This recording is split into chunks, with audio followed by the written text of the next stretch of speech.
بيرة ما دهي بويسة عندك واحد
water well funded by Dan Smith, Abdullah the flow.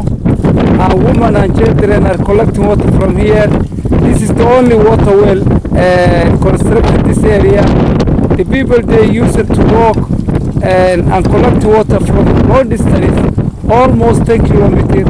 They are just walking in the morning and coming back the afternoon. Now they are the water close to them, bring them water to them. So now they are collecting water from here. Animals are drinking, goats, camels, shouts, and donkeys are also drinking here. So this is a first project. This is very good research, and the water is very sweet and good water. And water table is very high. Alhamdulillah, we need more water wells here. This area is very dry, and there is also conflict with the water and scarcity, water scarcity here. So this is a very good